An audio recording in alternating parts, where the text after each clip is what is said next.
está no meio de nós. Proclamação do Evangelho de Jesus Cristo, segundo João.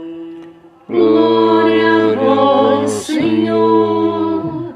Ao anoitecer daquele dia, o primeiro da semana, estando fechada por medo dos judeus, as portas do lugar onde os discípulos se encontravam, Jesus entrou e, pondo-se no meio deles, disse: a paz esteja convosco.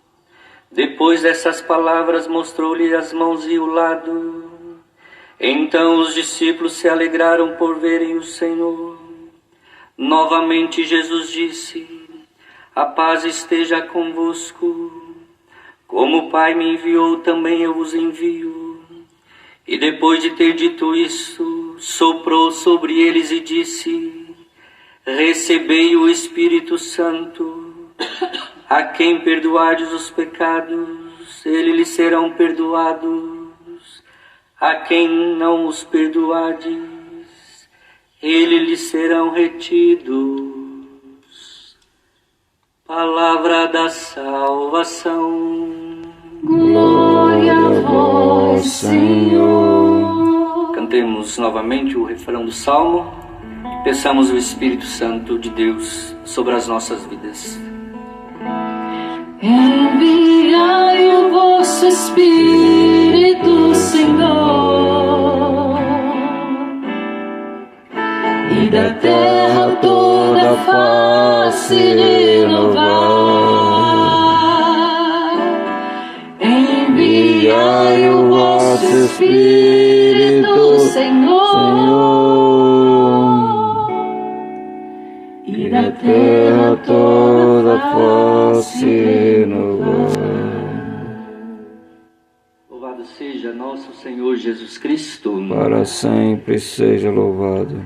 Amados irmãos e irmãs, a liturgia de hoje, nessa solenidade de Pentecostes, precisa trazer ao nosso coração aquilo que Jesus disse aos discípulos: a paz esteja convosco. Um dos frutos do Espírito Santo é a paz.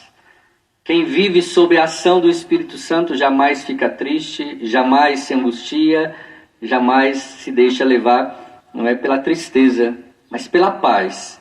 Não é que você não vai passar por esses momentos, mas quando você passar, você deve passar em paz. Porque o Espírito de Deus veio para nos consolar, veio para nos animar, veio para nos fortalecer e veio para nos dar coragem. A solenidade de Pentecostes convida-nos a olhar para o Espírito e tomar consciência da sua ação na igreja e no mundo. Porque o Espírito é fonte inesgotável de vida. Quer ter uma vida cheia da graça de Deus? Seja cheio do Espírito Santo de Deus, porque Ele é fonte inesgotável de vida. O Espírito transforma, renova, recria, orienta, não é? E o Espírito fomenta algo muito importante, que é a unidade. Onde não há unidade, o Espírito Santo não age. Onde há confusão, o Espírito Santo não age.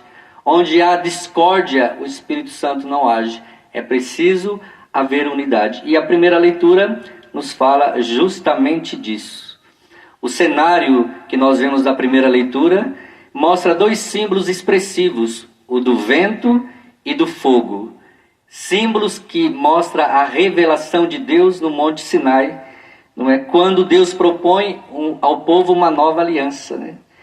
E dá a eles o nome de povo de Deus. Deus constitui no fogo e no vento, lá no Antigo Testamento. E esses símbolos evocam para nós a força de Deus. Entra na vida do seu povo e transforma. A primeira leitura então nos fala justamente isso. O Espírito Santo, quando entra na minha e na sua vida, transforma todas as coisas. Você não é e não pode ser mais a mesma pessoa. Precisa ser um homem novo. Por que é o Espírito Santo é apresentado pelo Atos dos Apóstolos de forma particular na língua, línguas de fogo? O que significa esta língua de fogo? Significa a capacidade de comunicar, estabelecer laço e construir comunidade. Lá na Torre de Babel, o que havia lá? Confusão. Não conseguiam se comunicar. Não havia unidade. Na primeira leitura, quando o Espírito Santo é derramado sobre os apóstolos, eles começam a se comunicar, até mesmo aqueles que eram de nacionalidades diferentes, porque o Espírito tem essa capacidade. Ou seja, na Torre de Babel, o orgulho, a ambição, a autossuficiência, o egoísmo levaram os homens à separação, ao desentendimento, à confusão e à incapacidade de se comunicar. Então a primeira leitura quer nos falar justamente isso. Chega um novo tempo. O Espírito Santo é derramado para comunicar, para dialogar e para viver em comunhão.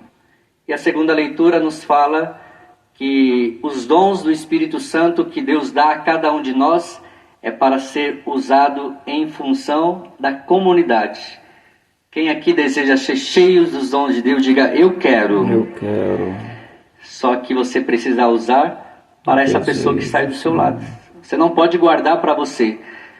Se Deus te dá os dons, é para colocar a serviço, porque assim constrói a comunidade. Quem coloca os dons a serviço, como diz a segunda leitura da carta aos Coríntios, fortalece a comunidade, exorta a comunidade e cria laços de comunhão. Então nós precisamos ver esta realidade. E por fim, meus irmãos, o Evangelho nos fala que Jesus traz para nós esta nova comunidade de aliança que Deus faz com o homem, reunido em volta do ressuscitado. João comunica para nós justamente isso, uma nova comunidade viva, recriada, renovada a partir do dom do Espírito Santo de Deus. Por isso, meu irmão, minha irmã, para que haja unidade entre nós, é preciso pedir o Espírito Santo de Deus. Diga assim comigo: vem Espírito Santo. Vem Espírito Santo. Vem sobre a minha vida. Vem sobre a minha vida. Vem sobre o meu coração. Vem sobre o meu coração. Eu quero Espírito Santo. Eu quero Espírito Santo. Viver a unidade. Viver a unidade. Você está pedindo algo importante. Então você precisa viver isso. Viver a unidade. E termino dizendo o seguinte: o Espírito Santo é a plenitude da Páscoa. O ressuscitado cumpre as suas promessas. O que Jesus falou no Evangelho, após dizer: a paz esteja convosco, soprou sobre eles o Espírito Santo de Deus. Quem deseja o Espírito Santo de Deus, diga: eu desejo. Eu desejo. Então fica de pé. Vamos pedir esta graça sobre nós. Vamos ver aquilo que a primeira leitura nos fala. O Espírito Santo em Pentecostes veio sobre aquela comunidade dos discípulos que estavam tímidos, desanimados, desencorajados. Talvez você esteja agora desta forma, mas nós queremos pedir